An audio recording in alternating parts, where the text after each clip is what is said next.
Yes, people. Wagwan. Welcome back to the Hotspur Cave. It's me, Jay, and people. I can't lie to you. The channel has been growing at an exponential rate, man. I just want to say thank you to everyone that has been locked in. You know, I really appreciate the support and the kind messages that I've been getting. But as you know, I'm here with a special guest. You know, my brother in arms, man like Mr. Durag Diaries. He did just lag out, but I think he will, you know what I'm saying, we'll get him back in a hot sec. So while we wait for bro to come back, people, if you're new around here, like the video, you know what I'm saying, like the video, subscribe to the channel. We are growing, like I said. You know what I mean? We just some cavemen out here trying to chase the flame, people, all right? And that flame is 1K subs. The flame is 1K subs. I believe that we can hit 1K subs, and I need you people's help. So please, people, smash a like on the video. You know what I'm saying? Like the stream as you enter. This is going to be a good one. You know what I'm saying? And look, he's back. The man, the myth, the legend. George, what are you saying, bro?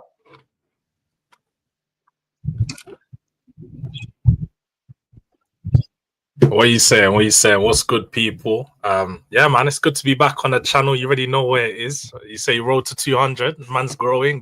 Consistency's there. We love to see it. But yeah, man, things ain't good over in we needed a cave conversation because things ain't good over these sides. Things ain't good over these sides. Yeah, man. It's not looking good at the moment, people. But like I said, yeah, guys, we are growing. We are trying to grow. Make sure you go and sub to Durag Diaries as well. Let's get into 1K subs, man. You're not far off, bro. I had a little look this morning. Your channel's growing, man. You know what I'm saying? The people are rating the consistency, and that's what we try and give over here, man. Consistency. Because our team won't give us consistency. So it's only right that we give you. You know what I'm saying? Big up, man. But look, before we touch on the Liverpool game and some transfer news and that, bro, Newcastle, I think we all left a bit disappointed.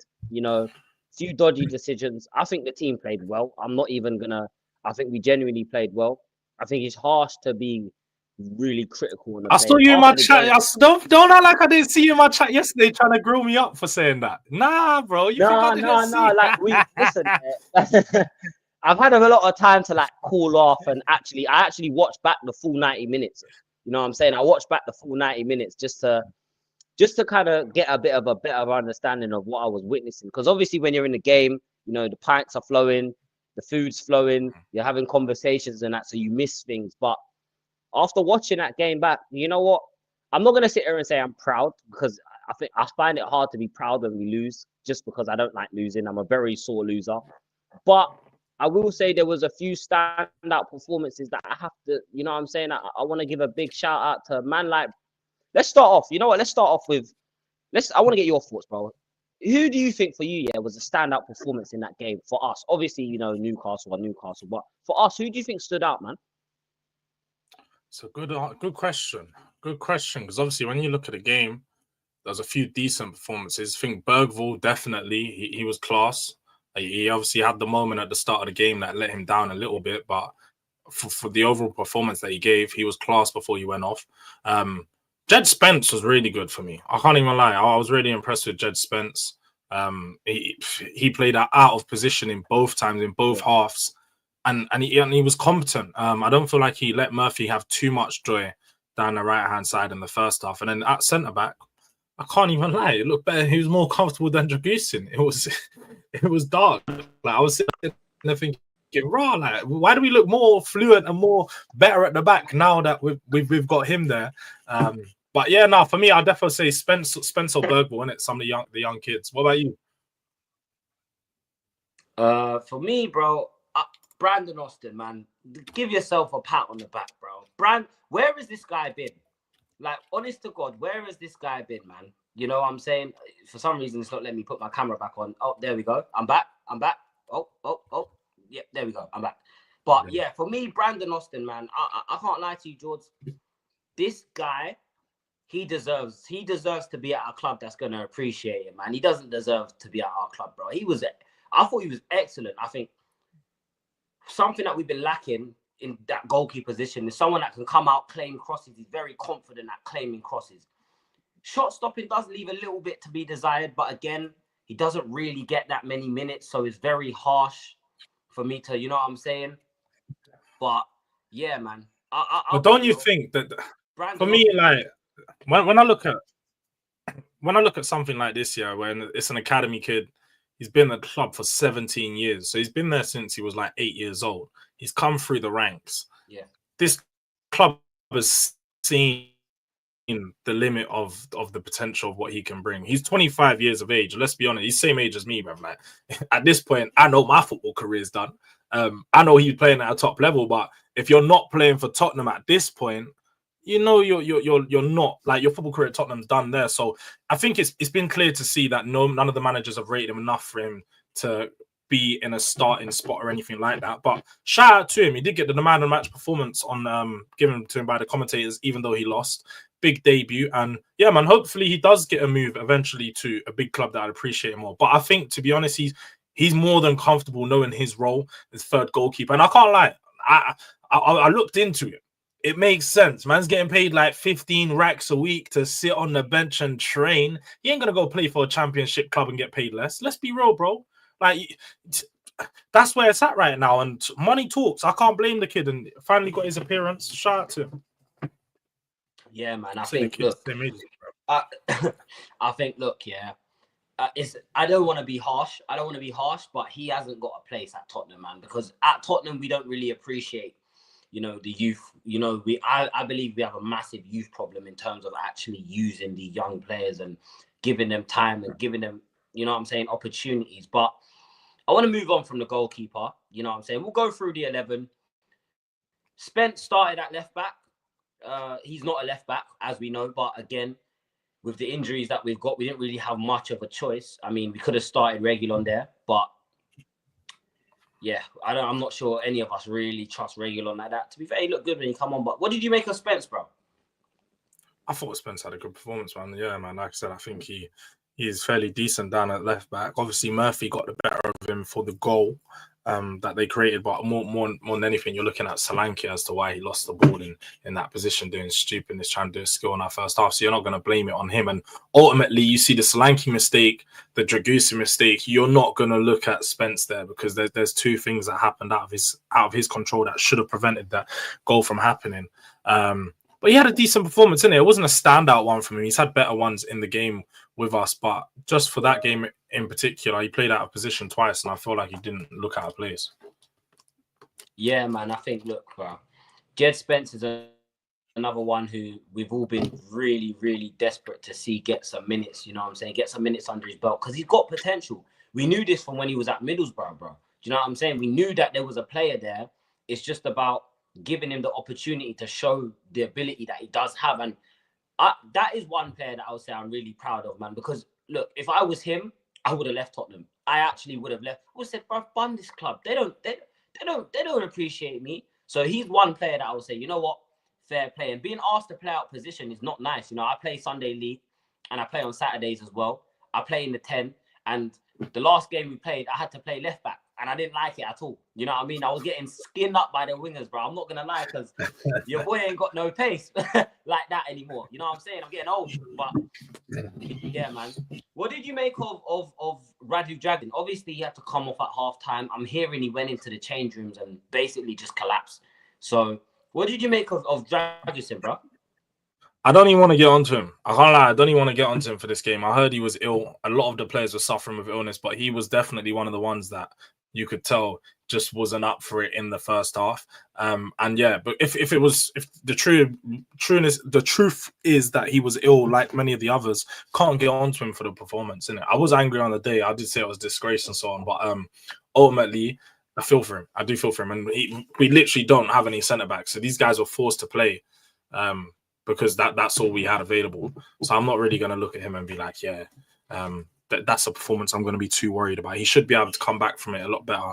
Obviously, when you're feeling more fit, when you're feeling more up for it with your body, you're naturally going to be a lot better performance-wise. So, yeah, in the game against Liverpool, hopefully see a big change for him. But I'll be real, I don't rate Dragusin anyway. From the first couple games where he got the run in for us. I just remember that first performance against Galatasaray. It showed me all the signs that I needed to see that this wasn't a player that's good enough for Spurs Football Club. And hey, lo and behold, I've been shown to be right. So hopefully we can. I'd say bring in someone else. I know we've been offered a centre back, but I don't know if it's someone that we're actually looking at. So let's see how the window plays out and what we do there. But Dragusin, man, just I'd literally rather play Ben Davies over Dragusin at this point. Like he'd be my fifth choice centre back, even behind Archie Gray. He's so meaty. Yeah, man. I think look, it's like I said, it's very hard. Obviously, when you've had time to cool off and your head's kind of settled down and whatnot, you look at the game objectively. It's like, yeah, you could really see he was struggling, man. That's it, bruv. The first pass he tried to make, he misplaced it, and I said, yeah, this guy is not on it today. He is not on it. You know what I'm saying? Misplacing a 5-yard pass is crazy in the Premier League level, especially at the start of the game. So yeah, I mean, look, we know he's not the level. We know that he was brought in as cover. And to be fair, I don't expect him to be at Tottenham for long. I think maybe he's got another season. And then hopefully in the summer, we look to bring in some quality. And yeah, man, we can move him on to another. I think, look, he's come from a team where he's used to playing in a back three, George, right? He's used to playing with two centre-backs next to him to cover up his deficiencies. You know what I mean? So I don't want to be too harsh on him, but let's move on. Porro. Let's get on to Porro. You know what I'm saying? I don't want to get onto Archie Gray too much because, again, listen, he's one of the players there. No. I like a lot, man. He's temperament. He's so, like, calm. You know what I mean? He makes, when he has the ball at his feet, he makes me calm. You know what I mean? And yeah. That's really important, bro. So, yeah, man. Archie Gray, for me, I think he was one of the better players. I think he was having to do, in that first half, he was having to do a lot of covering up for Dragusin. You know what I'm saying? He was having to, and that's, listen, as a young player, it's not easy to have to cover up for, you know what I'm saying, other people's defensive deficiencies. So, bro, before we get on to Porro, what did you think of Archie Gray, bro? Chat to me. Yeah, Archie Gray was class, man. Like you said, I feel like he's very similar. Like I've said so many times, when I first saw him play, the player he reminded me of was Declan Rice early days when he played for West Ham, when he's doing that centre-back role, that CDM role. The way when he gets on the ball, he just looks up, he sees the pitch, doesn't worry about anything that's in front of him, not worried about players approaching him. He's always trying to make that easy pass.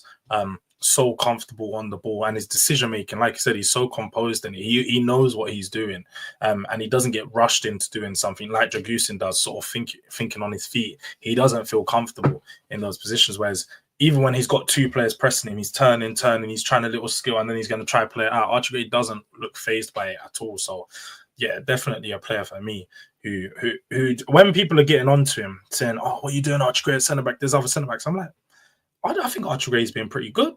Like, obviously, he's not giving you the level of Romero or Van de Ven, but compared to what, like, him doing a role at centre-back, being an 18-year-old, being a centre-mid who's never played this position before, he's doing a pretty good damn job. There's been a lot of games where defensively, he's not the problem. The structure's the problem. We can look at the structure that's put in place by the manager with the players that are there. The last couple games, we have managed to shop a lot better in the Wolves and Newcastle games. We've seen the system change. So we've looked like he's covered some of those defensive frailties in the team, but definitely Archie Gray isn't the problem for me. Like, when I look at all these games, I'm like, nah. Like, the only thing where I feel like he's probably getting wrong is his positioning at times. Because he's so, I feel like he's so aware that he's not a centre-back and he doesn't know where to be at times. He doesn't have that person next to him, a senior centre-back who should be communicating with you at all time. If he was next to Ben Davies, he'd be telling him, oh yeah, Archie, come here, move there, push forward, come back, so constantly communicating. Dragusin's not talking to him. Dragusin's trying to focus on the game himself. He doesn't know what he's doing himself. So he's trying to figure it out, and then he's got no one there to communicate with him. No senior, not even a left back, not even a right back. No one senior there to have that constant communication with him, and no Vicario even now. So he's having to figure it all out himself. And yeah, I think he's doing a pretty good job. But Porro, I can't even lie, that was one of his better performances. That was one of his better performances in the Spurs shirt. Defensively, I don't think he let Anthony Gordon have too much. He had a few chances because Anthony Gordon is a good player, but outside of that, I mean, he was pretty good going forward, man. He was causing a problem, and that assist for that goal was a wonder ball. Absolute wonder of a cross.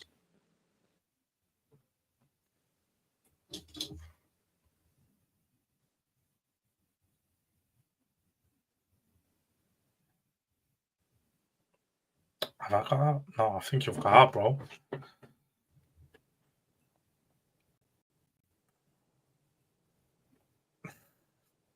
I don't allow the trolling, man. I know you're a guy. You can't convince me that you're a girl. We've already established this one on Trench Talks. Yeah, I know he's frozen. But this isn't a new hairstyle, bro. This is the same hairstyle. Just got trimmed. Am I still frozen? I think I'm still frozen. Now you're back. Now I Yeah, can man. hear you. Hold on. What? You can still hear me? Bro. I don't know. Yeah, I can hear you moving now. funny today, man. StreamYard is definitely moving funny. Yeah, StreamYard is definitely moving It's funny. trying to kick But you out. I agree with you, bro. I 100% agree with you. You know what I'm saying? I agree with you, man. I think Poro's another player who you can see he's just been running to the ground, man. You know what I'm saying? He's definitely tired. He definitely needs a rest. That's why I'm saying if it was up to me personally, I'd drop him for the Liverpool game to the bench and start Spence at right back. Because, bro, Poro needs a break, man. Do you know what I mean? I find it hard to be harsh on Poro when You put Regulon on left back then. needs a break. Yeah. Even so, who do you play at left back? Regulon, bro. Regulon, man. Do you know what I mean? He's in the squad for a reason. He's got a shirt number, so he's one of them ones, man. We might have to use him, bro.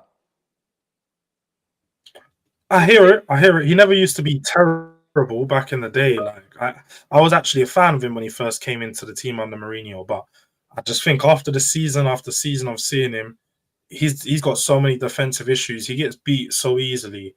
Like he's such a poor player. Like that was one of the players I used to gas up at first and then realize real quick, nah, this ain't the one. Yeah, man. But let's move on to the midfield, George, right? And while I fix my camera, I'm gonna leave the floor to you, bro. Chat to me about Lucas Bergvall. Some people are a bit indifferent. Some people think he played well. Some people think he was a bit too fragile. What do you make of it, George? Chat to them, bro. Let them know. Yeah, man. I think the first half he has fragile moments. I think as a young player, they're always when they come into the team in a big game in the Premier League. It was his first one in a while, and we have to be honest. That midfield that Newcastle deployed is one of the better midfields in the league, especially the pairing right now. The chemistry they've got, physicality, Joe Linton, Tonali, Gomairis. It's like a perfect balance. And they started off well, man. Especially with a young kid like him. I don't know if people noticed. Joe Linton, I've been saying, bro. My man's David Otunga from WWE back in the day. My man just deploying ruthless aggression out here, my man was trying to out here elbow man, kick man. I don't know if he's been doing this to our players. Pedro Porro, he done it last season.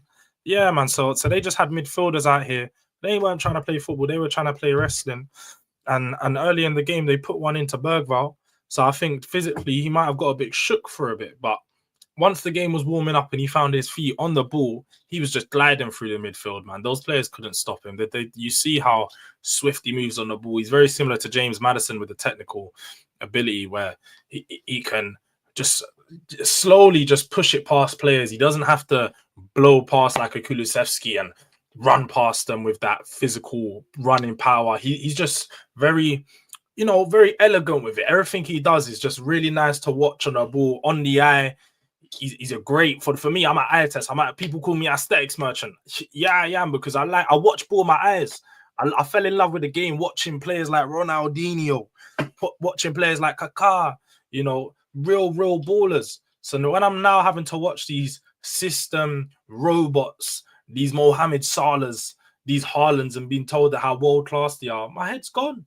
I can't stand watching them. So, yeah, man, Lucas Bergvall definitely had a good performance. I definitely understood why Ange took him off.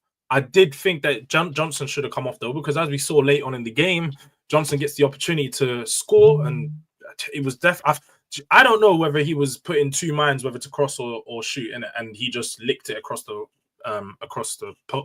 box. But ultimately, if you had a proper winger, someone with a little bit of arrogance, someone that's got confidence in themselves, they don't even think twice there. They got that ego, bro. They're going straight for goal. You think they're looking to give away that pass? So for me, I'm looking at like Andrew saying, time and time again, you keep using Johnson, you keep starting him, and if you look at our record with Johnson starting versus Johnson not starting, it's absolutely like it's crazy. I'm pretty sure the win to loss ratio when he starts, we've got like way more losses. I think we got like 15 losses or something. And when he's not starting, it's only like 5 because we play better without him in the team. If he comes on as a sub, he can be impact because he's fast. He can get on in the transition. We're going to catch teams out. I think he'll be good off the bench. But where you start him, we watch him for 45 minutes, not do anything. And then in the second half, not do anything again.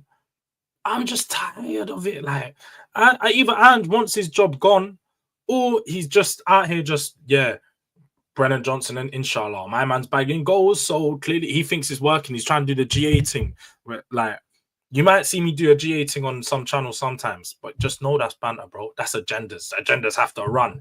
If I'm trying to back my players sometimes, yeah, trust me. But if you, real man of nerve, they listen to man. I don't rate Brennan Johnson at all. He's meaty player. No, man, I agree, bro. And just to touch on Bergvall quickly, you know what it is for me, right? I just think he needs to just adapt to the league. I think for me, I don't want to get rid of him. You know what I'm saying? I was a bit underwhelmed when we brought him in just because it's like, if we're not using the youth that we have now, I don't see where he gets minutes. Obviously, now we do have an injury crisis. We are going to see a lot of him. But I just want him to become a bit more physical in that midfield. I think he goes to ground a little bit too easy. You know what I'm saying? He gets moved off the ball quite a lot too easy. But he is elegant, man. He does remind me of sort of that Christian Eriksen-esque type player where he gets the ball at his feet and his head's up straight away looking to... And he doesn't have to be fast. He doesn't have to be quick. You remember Eriksen when he just used to be on the pitch? You just find him in the pockets. And all he does, he just used to have that one pass. He'd be just in front of the halfway line, pings it. And you see Dele Alli through on goal. Harry Kane's through on goal. And that's what you need. You just need someone who's willing to make those line-breaking passes from deep. And the one thing I see from Bergvall is always trying. I don't know if every time he's on the ball, he's always looking forward. You don't see him trying to play the ball back. You're never trying to play the ball back. He's always trying to play forward, always trying to look up, get on the ball, trying to punch it through the middle. So for me, like just when you said there, the one thing I was going to touch on was when you sign these players. Like one thing you have to credit Tottenham for is identifying these young players, and we're competing with the best clubs around the world to sign them. Lucas Bergvall was wanted by Barcelona. He's wanted by Bayern. He was wanted by literally the top teams in the world. Top clubs, Fought them off early last January and made sure that we signed him. And the same thing for when we went in for Dogi, Papsar. We signed them. We send them back on loan to their clubs, and then they come back to us and they're ready to play football. Obviously, with him, he was only on loan for about 3 months and it was in a league that's not of the level. But we now have 2 players at the team he was playing at, the KV West where they went on loan at that Belgian club, and we're doing the same thing. So with this, like, it's either it's going to work out and be a huge success, or the player might just work out and we end up selling him. But you have to go through this process, because we see if we don't, there's clubs like Chelsea who have 6 or 7 players not at their club but are thriving. So they know next year they've got the option. You remember when they brought back Conor Gallagher from Crystal Palace and everyone was like, he's a baller. And then they get the choice to, we can use him in our own team or sell him for 40 mil and sign someone else. That's where we need to get to that position where we've got young players coming through, where we've just got the option, like, we can sell him or we can use him. And right now, I think Tottenham's Academy is getting to a really good place where the young players, we've got like the Bergvalls, the Mikey Moores, the Will Lancashires, the Alfie Devines, we've got the Luka Vuskovic, we've got who else? We've got bad young players coming through. Jamie Donnelly. I don't know if you see Jamie Donnelly's on like a 5-game scoring streak. He's cooking, bro. He's cooking. So we got the young players whipping it up right now. There's another one on loan. Is it George Abbott? I think it's George Abbott. He's a player at Notts County, balling out, been bagging goals and assists recently. We've got a lot of players on loan doing their thing in the Football League right now. And the goalkeeper at Leyton Orient, is our goalkeeper as well, had like 7 clean sheets in a row. Like, we've got a lot of young players coming through. I think this might be a good generation for Tottenham of young players for a long while, because I think the past 10 years, the best players we had were Harry Winks, Oliver Skip, and Tom fucking Carroll, bro. What's going on? What is going on? Like, it was these meaty Hertfordshire centre mids that just ain't got nothing to their game, bro. Nah, man. Nah, spot on, man. I think, look, bro, this is why I said I feel like we have a youngster problem at Tottenham, and it's not in terms of the personnel and the youngsters itself, but it's just about giving these youngsters opportunities, man. And look, I'm excited for Donnelly to come back. I'm excited for these young players. Even Ashley Phillips, I think he's injured right now, but he's a young centre back who I actually quite liked before we signed him. You know what I'm saying? I was actually quite impressed with him. I did, you know what I'm saying? I do try and lock him to other leagues, and I do watch a lot of our academy games as well, a lot of the under 21 games. And for me, it's like, look, all teams have to build. We have to build, and part of the building process is bringing in young players that can improve and that can grow with the team. However, I don't want to see us go out into another transfer window and sign one senior player and the rest are just youngsters. Do you know what I'm saying? Now is the time where, cool, we've got a nice core unit of youngsters. Now we have to start building that starting 11 for me personally. I don't know if you would agree with me on that one, George, but yeah, I definitely think we should start building that first 11. And back to what you said about Johnson, bro, I'm telling you now, Brennan Johnson is absolutely just, I'm running out of words. George has just lagged out, but he'll be back. But I'm running out of words to describe Brennan Johnson. Like, for me, he's struggling massively at this Tottenham side, bro. His decision-making is poor. That back, like George said, bro, that back post, that's a back post tapping. That is a back post tapping. Do you know what I'm saying? But again, the decision-making's not there. And what does he do? He ends up flashing it across the box, you know what I'm saying, to no one. So he's definitely got to work on his decision-making, man, for me personally. Up front, Dom Solanke, man. Dom Solanke, bro, I'll start by saying this, yeah. I knew when we brought him in, he was not going to be a striker that's going to get us 20 goals a season. But what I like about Dom Solanke is that he has a presence on the pitch, and that is the biggest thing for me. We need a striker that has a presence. He puts himself about, you know what I'm saying? Throwing himself into players, trying to get forward, trying to bring other players into play. Yes, I know we gave the ball away on the halfway line, which was kind of stupid. But for me, I'd rather see you give the ball away trying to do something than you give the ball away trying to pass it back to the goalkeeper. Do you know what I'm trying to say, George? Yeah. So it's like, what did you make of Dom Solanke, man? And what have you made of his season so far, bro? Yeah, man. Even when you say like he's not a player that's going to get us 20 goals a season, I think he's on track to get that all competitions anyway. Like he's got like 11 or 12 at the moment, which I predicted it. I said I think he's going to finish on around 21, 22 goals in all comps, around 16 to 17 in the Premier League. And for me, is a very impressive first season for a striker at Tottenham. Of course, we want a player that's eventually going to get 20 plus. But within the first year, sort of learning the system, learning the team. And let's be honest, this hasn't been a great team. The fact that he's still managed to get goals here and there. I think the key thing about him is a lot of the goals he gets, he creates himself.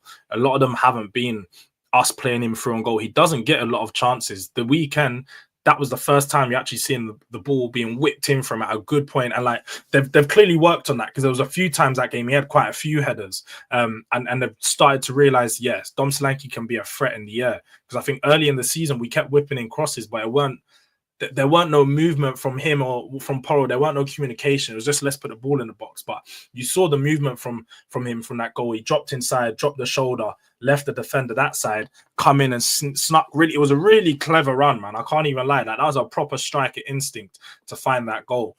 And yeah, man, it's like you said, like the one thing about him is he gets around the pitch. He's constantly pressing. He's constantly working hard for us. And he's making tackles. He's making sure that he's involved in the game, even when he's not. And I even saw like the other day, he was doing bare headers, bare defensive headers from corners and that. He's clearing everything out, doing a lot of defense.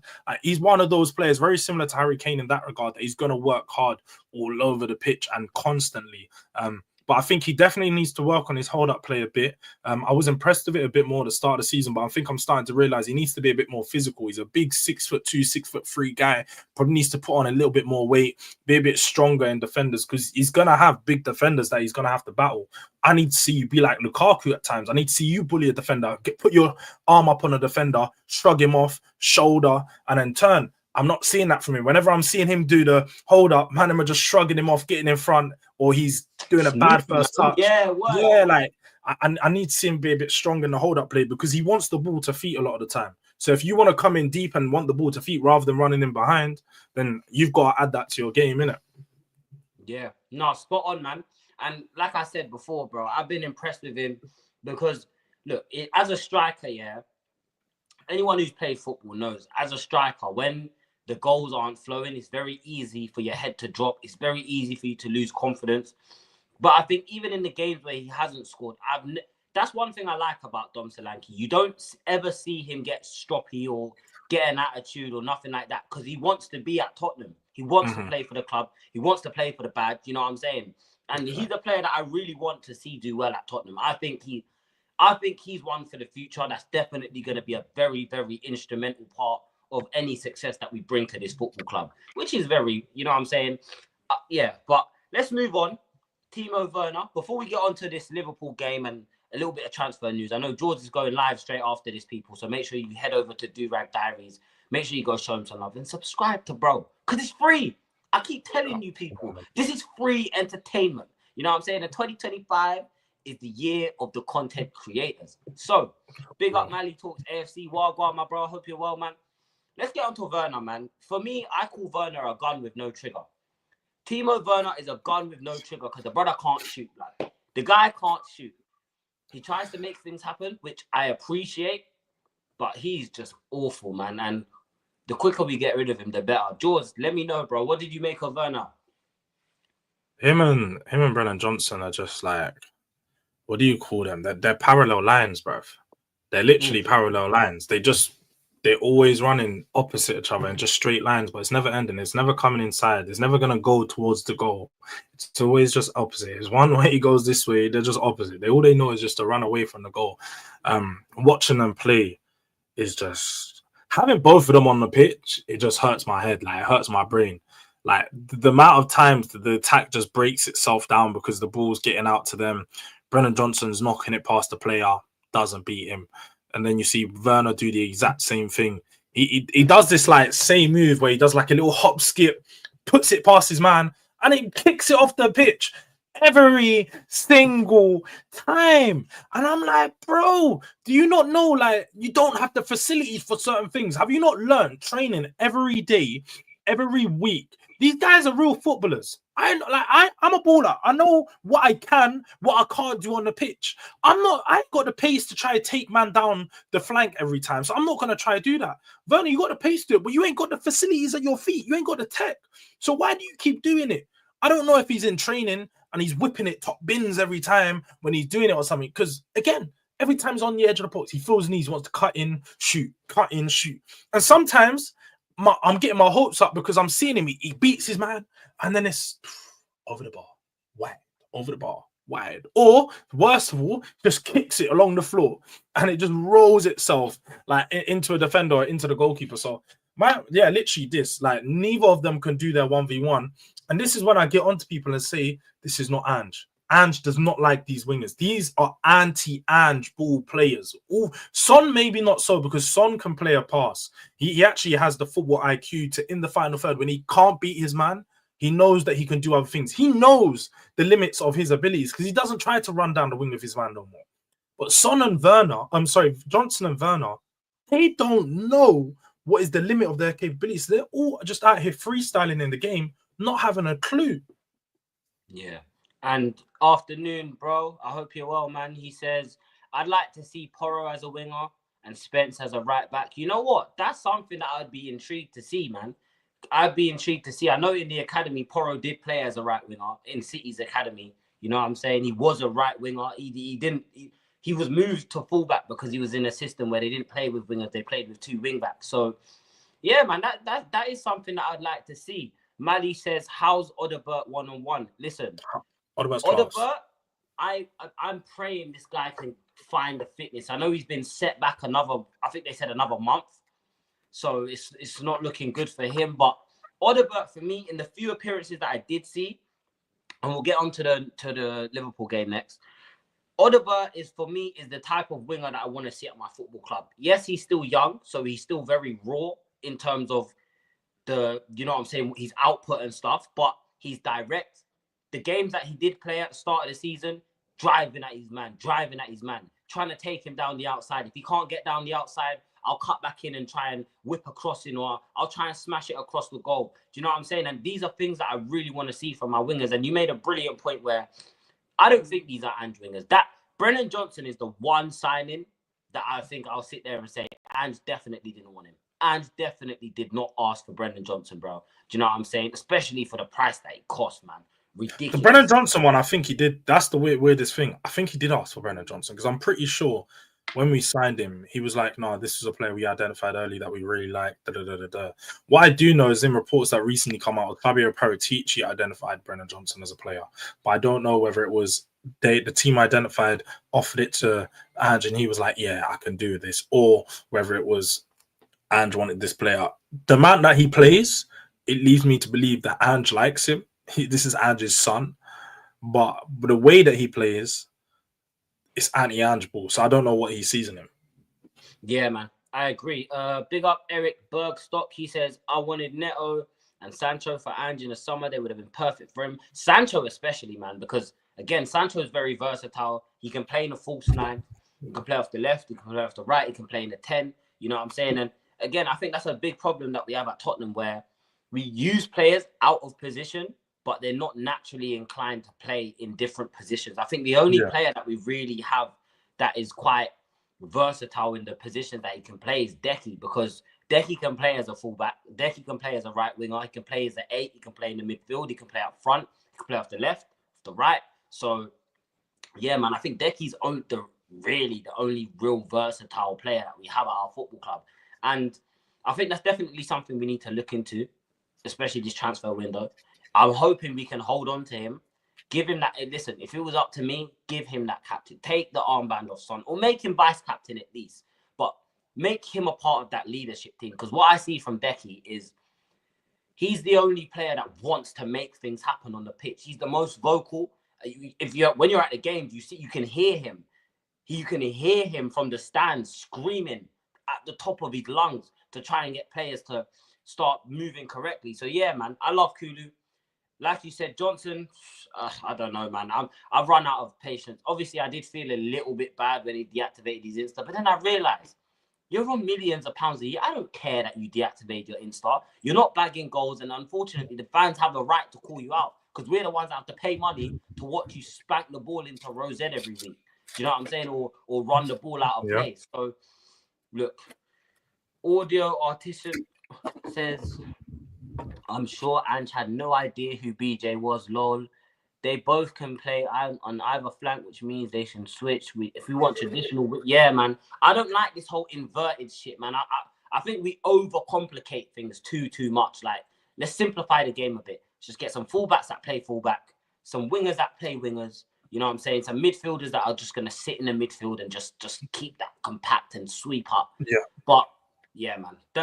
That Newcastle game, I think it's fair to say we all left a bit disappointed. The refs are, listen, we know the Premier League refs are awful, man. We know we can't rely on the refs to make the right decisions in these games. And we played 102 minutes of football. So that's why I'm trying to avoid blaming the refs for this one. But let's move on to the Liverpool game. As you know, tomorrow, Carabao Cup at home to Liverpool. Arnie Slot's cooking right now. I will be at the game, unfortunately. You know what I'm saying? But George, chat to me, man. How are you feeling? Are you confident, nervous? Is it just looking like a guaranteed L? What do you think, bro? Nah, man, I can't even lie. Like, I'm definitely nervous. It's a cup semi-final. I'm confident as well because it's a cup semi-final. You can only go into these games trying to feel good, trying to breed some good energy around the team. No matter what team you have available, you just got to go out there and go on vibes. Like, we all know in cup, especially in cup competitions, team Liverpool especially are going to be dropping players. They're not going to be playing their best team. You might see a Conor Bradley out there instead of Trent. You might see a Kwanzaa starting instead of Van Dijk. So we're going to see a not as strong Liverpool team, which is still a good team. So it's going to give us that chance to potentially take advantage of it. And I'll be honest, like, no matter what players we put out there, I'm always going to say Spurs can go and do something against them. We saw in the last game that Liverpool definitely a lot better than us, but we also saw when Spurs want to attack, they can attack.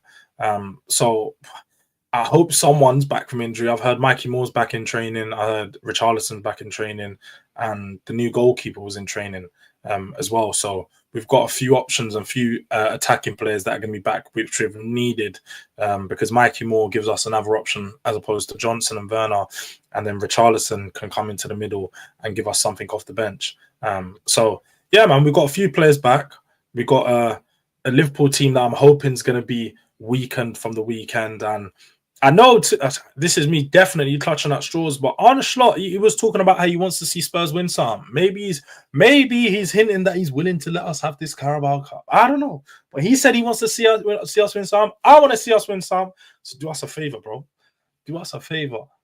Do us a favor, Slot, man. You know what I'm saying? I don't want to see him come out in. I don't ever want to see an Arnie Slot press conference like that again. By the way, he knew what he was doing. Blazing us off, he wanted Ange to play exactly that how we played against Man United, so he could whip us with that belt, blood. And that's exactly what happened. You know what I'm saying? So a Slot, please, I don't want to see another interview like that. But no, I agree, man.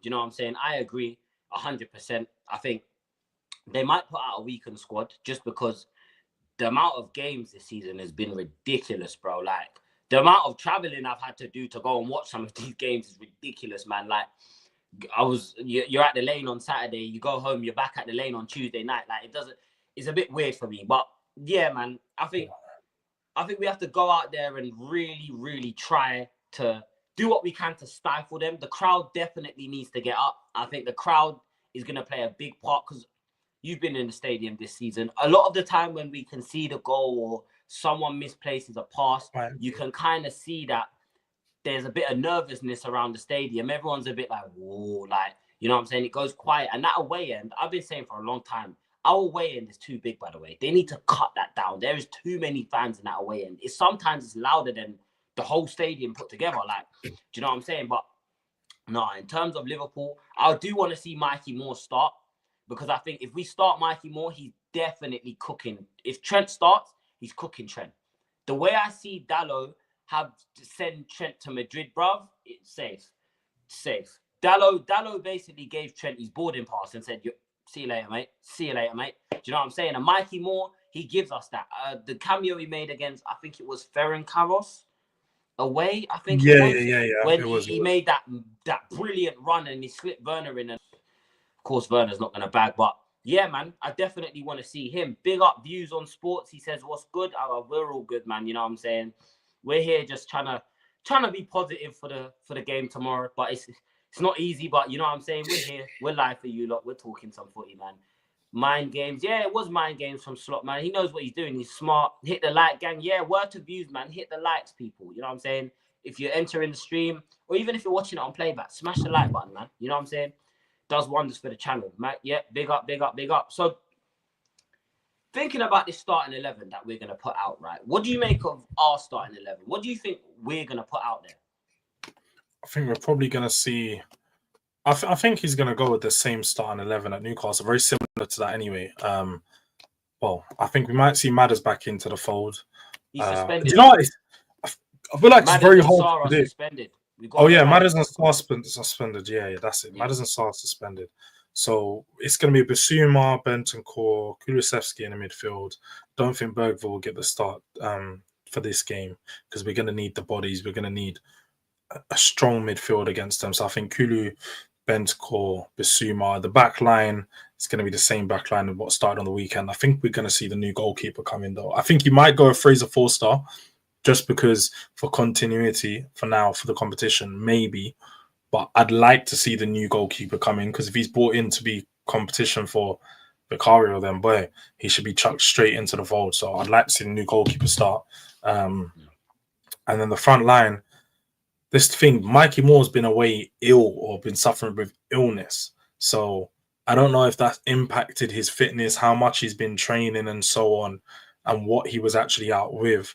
Because I'd like to see Mikey Moore start, but it might be too optimistic to see him start. So we're probably going to see a Solanke, Son, and Brennan Johnson front line, to be honest. Yeah, man. Yeah, I think that's reasonable. If it was up to me personally, I would play. Decky has to start in that midfield. It's a bit unfortunate that we don't have Madders, but the problem for me in that Newcastle game was that I knew if we started Maddison in the midfield, we were going to get overrun because I think Maddison's the type of player where he needs to play into the game. And went and done one better and started Bergwijn in the midfield. So I'm expecting him to rest Bergwijn, especially with the amount of games that's coming up. I think, have we got Tamworth this weekend? I don't think there's any Prem this weekend. Tamworth, It's FA Cup, it's FA Cup. So I think that's where we'll probably see Bergwijn get a start. Yeah. So yeah, I think that starting 11 that you named, more or less, is 100%. I think Tamworth, you're going to see a lot of these players, these academy kids who have been in and around the first team squad for a while. I think a lot of them will get minutes in that game for Ange to sort of show his appreciation for them and be like, yeah, look, this is a team where you guys can play. You lot have some fun. He's probably going to throw a few players who are back in from injury, but I think a lot of these, like I think Dorrington might get a start. What's the other one that's been around? Callum O'Shea, he's been around. He might get a start. And a couple of these kids, I think a lot of them might get a start against Tamworth. Yeah, man.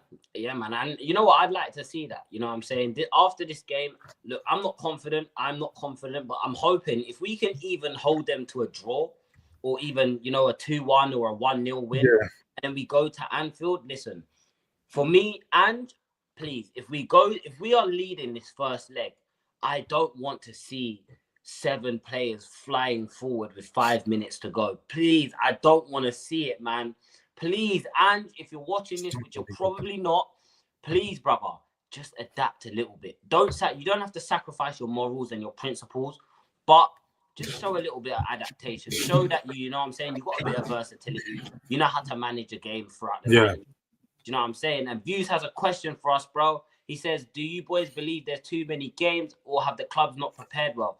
Definitely too many games. I mean, we went on pre-season tour like a week and a half after the season ended last season. Yeah. And then, the season starts in August. When do the players get time to rest? Do you know what I mean? However, I'm not going to use that as an excuse because I love watching Tottenham. Well, I don't, but I do. I love watching Tottenham. So the more games that I get to watch, the merrier. This is what we ask for as football fans. When you want your club to be a top club, pushing to compete in Europe and compete on all fronts, this is what you're going to get. You're going to get a lot of games. And I don't really think we can complain about the amount of games too much. What do you think, George? I think we can complain about the games just because the players are saying it themselves. The players are feeling it. Ever since the 2022 World Cup, the schedule's just been absolutely tight and packed in just to make up for the fact that they wanted to do a World Cup in the winter. And now the players are feeling it. I feel like we've seen more injuries than ever over the last couple recent seasons, and the frequencies of like the ACLs, the MCLs, and these bigger injuries, they're having bigger impacts than they used to. So I think it's definitely too many games. I mean, I hear your point. Same for me, innit? Like, I enjoy watching my club, so the more games there are, I'm not going to complain. But ultimately, like Views it says here, all the clubs are aware of the fact that there's all these games are coming up, and quite frankly, they benefit from the more games. So they just need to prepare themselves better and actually bring in bigger squads because they made the 5 substitutions a thing to help, combat the amount of games that there are. Okay, so make sure you've got 5 actual good players that can come off the bench, not 3 academy kids and 2 first teamers. So that's the ultimate point. Views isn't wrong. No, Views is spot on, man. You know what I'm saying? The clubs are aware that, there are an extra amount of fixtures. So again, if I'm at the board in Tottenham, I'm saying at the start of the season, look, boys, we got a lot of games coming up this season. Let's go out there and let's buy some quality. I don't even want to say go out there. We're not going to go out there and sign these world-class world beaters for 100 million and 70 million and 85 million here and there. But just go out there and show a little bit of ambition. You know what I'm saying? But transfer news. Let's talk about some transfer news before we wrap up the show, brother. As you said, we brought in this keeper from Prague, I believe. Slavia Prague, yeah. Yeah, I haven't seen much of him. I think I've seen like a 20-second comp. I don't like getting gassed over comps because a compilation can make my nan look like Neymar. Do you know what I'm saying? What do you make of this signing, bro? Because I was a bit underwhelmed. I wanted someone with a bit of Premier League experience so that, it's a lot harder I don't want excuses anymore. Do you know what I'm saying? And I feel like if he doesn't do well, the excuse is going to be, he hasn't played in the Prem before and whatnot. And look, Vicario hadn't played in the Prem. He came in, and I think it's fair to say that first season from Vicario, a lot of us were fairly better goalkeepers in the league. Yeah, he was one of the top. He was in the top 5 goalkeepers in the league, 100% in terms of shot stopping and whatnot. So, bro, what do you make of this signing, man? I've done my research in it. I looked at the scouting reports because obviously when I've done my little video on him, I wanted to make sure that I had done enough research on him to make sure I can speak about him, competently. And from what I've read, obviously I ain't watched him enough to sit there. I've seen a couple clips, watched a couple minutes of him. He's really, really comfortable on the ball. His distribution is the one thing that's been pointed out in his scouting reports. And when I've watched him, that he can really play out from the back. He dribbles past players sometimes. He's doing little Cruyff turns, and his long part. I think it was his distribution rate for short passes and long passes in Europa League this season is the best of any goalkeeper. So we're signing someone with good experience. He plays in Europa League. Slavia Prague obviously isn't in a great league, but him being just a young player coming through that league, he's one of the top young goalkeepers coming through. Don't think it's a bad sign. I think you've got to look at the club. Like you said, you don't trust our club scouts, and that's more than fair. I think a lot of Tottenham fans don't trust our club scouts or the recruitment strategy that we've been using in the past. But since just 18 months ago, they changed to that strategy of using the data, being a data-led model where the data is gonna, similar to Brentford, because that's what Brentford do. The data points out the players and the players that are performing for what we need. And then the scouts go and watch that to see if it can back up the data. We done that for Odebert when we brought him in because the data backed up that in Europe, he's one of the best. Someone asked about his take-ons, 1v1s and take-ons. He's got one of the best dribbling and take-on rates in the league last year when he was playing for Burnley. So that's the type of players we're looking at. We're going to go through the data way. And this was one of those players that come up on the data. He's a really good player for what we're looking for. 21 years of age, brought in to compete with Vicario. I'm impressed, innit? I'm impressed with the club moving quick on the signing and making these types of signings, because far too often people ask for, why don't you do what Brighton are doing and you sign the players before they're big? You look at these clubs, they're signing these players, and we praise clubs for doing that, for finding these gems before you have to pay 50, 60 mil, because we know Spurs don't want to pay that money. So when you can find the gem beforehand, you save yourself all that mess. And Spurs aren't a selling club, so it's not like we're going to find these gems and then sell them on. We're trying to find them, build them, and progress with the club. So for me, I'm not mad at the signing. I like you. I did look at like a James Trafford or potentially the other goalkeeper. I forgot his name. Something Patterson, who's at Sunderland. The only thing that we have to look at is those two players and teams are in a promotion charge to try and get back into the Premier League.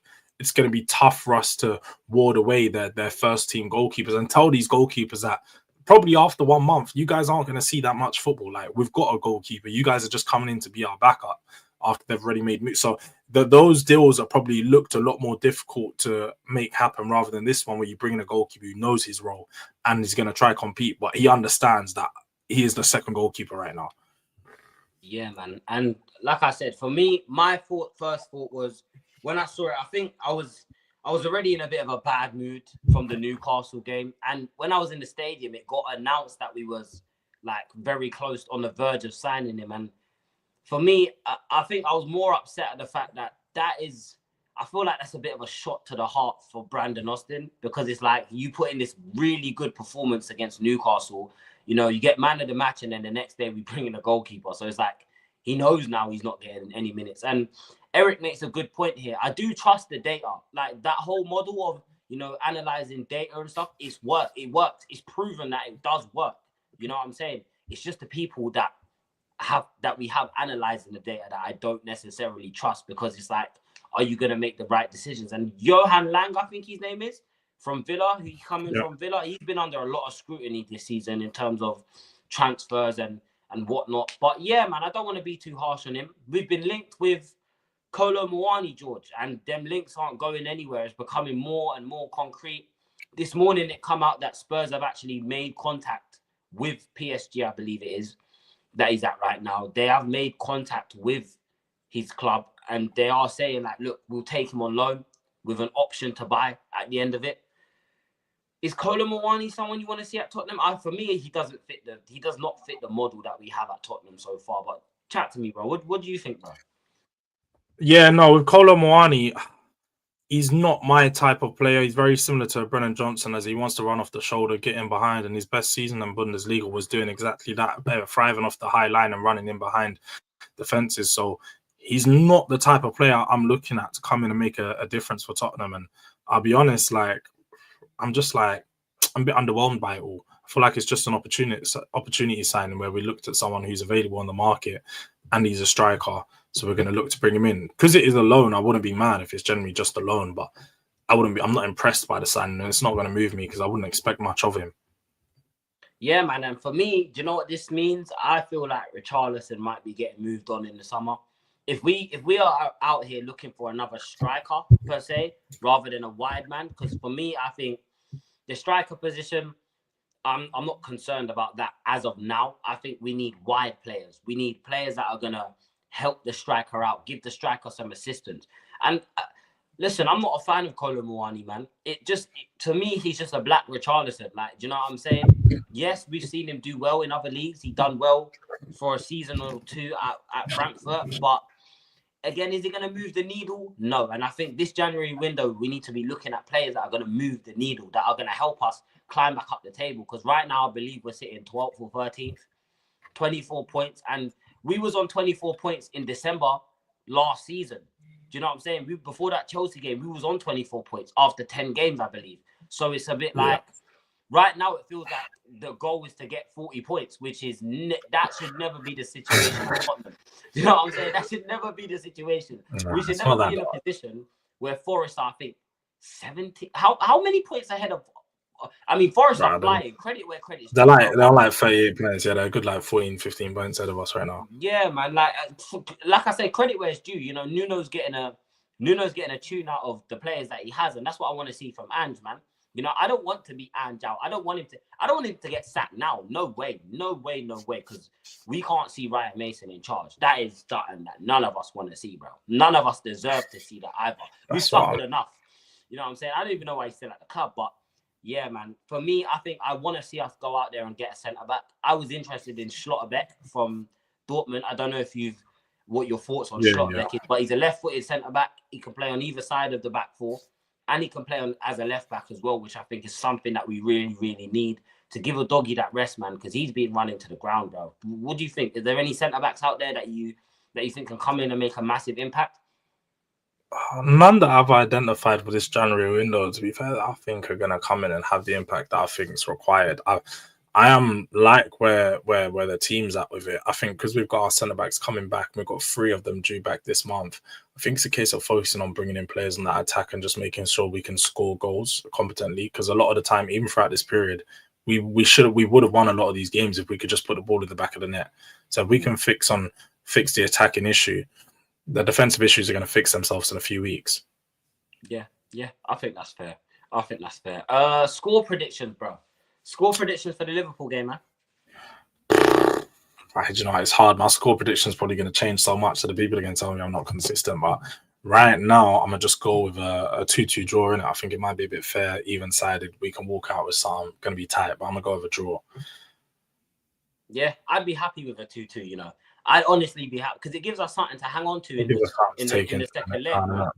Yeah, man. For me, personally, at the start, like yesterday, for example, I genuinely thought that I was saying 3-1 Liverpool. I think they're just going to come and just, after they get their after they get the second goal, I think that's when they're just going to say, you know what, boys, we're up now. We'll chuck on all the senior players to just kind of see out the game. And I think that's something that I'm really afraid of. But if I had to go for a score prediction, I'm going to say 2-1 Liverpool. I think we might have enough just to hang on. Look, we see Dragusin and them lot perform against Man City. So we know that we know that these players have the ability to perform. We know that they have a performance in them. It's just about seeing that on a more consistent basis. Before we wrap up, let me just grab this comment. Eric says, left back Prio at the moment. Reguilon gone in the summer. Spence is a right back, and Davis should only be a filler or not a rotational option. I think Davis has been good this season, man. Bro, Davis is a top professional in my opinion. He shouldn't start at Tottenham, of course not. But he's a top professional. When he has been asked to come in, he's done a job. He hasn't disappointed, man. So yeah, I'm not too sure about the Ben Davis slander. I think he's all right. I think obviously we should be looking to move him on. Obviously, again, before we wrap up, we got big news. Son has extended his contract with Tottenham for 1 year. For me, that means I think he's gone in the summer. But George, are you happy about this, bro? This is big news, man. Yeah, man. No, I'll wait. To be fair, it's not big news to me because I generally I knew about this all taking place, and like, I knew he had an extra year left in his deal, so I sort of expected that to be taken up and that to be the case. I never expected Son to leave in the summer, and that he'd leave the end of next year. I can't even lie. So yeah, man, sort of expected. And what I thought I'd see from us, I don't think we can afford to get rid of him. Yeah, I don't no, think we I can agree, get man. afford to get rid I'm of him this happy year. that he extended. You know, he's been a loyal servant to Tottenham, even when we haven't treated him the way he deserves to be treated. You know, again, I don't want to see him with that armband. I'm sorry, guys. For me, he's not a captain. And what done it for me was that Chelsea game when I saw him crying at full time. I said, bro, get this. What is this guy doing? We're 15 games into the season. You're meant to be our captain, and you're on the pitch crying at full time. None of that. You know what I'm saying? We don't want to see that. That doesn't fill me with The confidence. crying thing with Son is a bit funny, man. You know, when he comes out and he does all the apology thing, I'm just like, bro, I'm not trying to hear it, man. You're a big man. Stop saying sorry for missing penalties and chances, bro. Just go out there and score the fucking chance. Facts, bro. But people, we are going to wrap this show up. You get me? Guys, George is going live. So make sure you guys head over to Do-Rag Diaries. Smash a like button on your way in. You know what I'm saying? Drop a comment.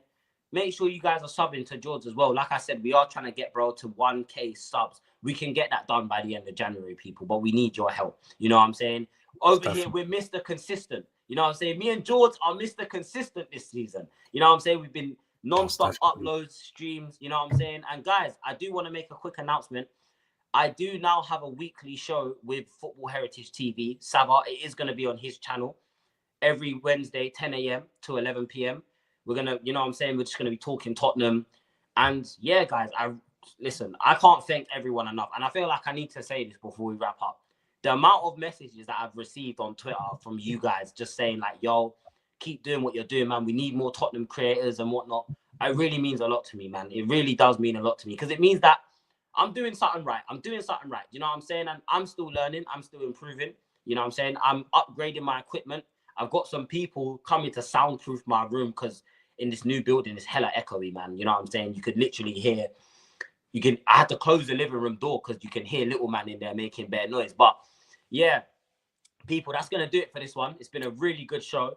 Big up to everyone that's been locked in. Big up Only One Flicks. Big up Eric. Big up Mali. Big up everyone that's been locked in, man. Do you know what I'm saying? It's been a good show, like Mali says. And yeah, man, George, we got to do this again. You know what I'm saying?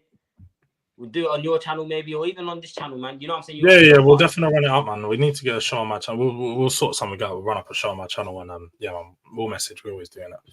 Yeah, man, 100%, bro. And listen, people, make sure you smash the like button, sub to the channel. We are on the road to 200 subs. We're really close now. Like, we're really, really close. We're getting there. I woke up this morning on 150 subs. I was like, what the hell? Like, goddamn, like, we're really growing. And like I said, I can't thank you lot enough. So, people, smash the like on your way out. You know what I'm saying? Head over to Do-Rag Diaries. His pin is going to be in the title of the video, and I'm going to put it in the description. And I'm going to pin it in the comments as well. So there's no excuse not to go and check bro's channel out. You know what I'm saying? That's going to do it for this one. Levy out. You get me? Hotspur Cave out. And I'm going to catch you lot. Peace.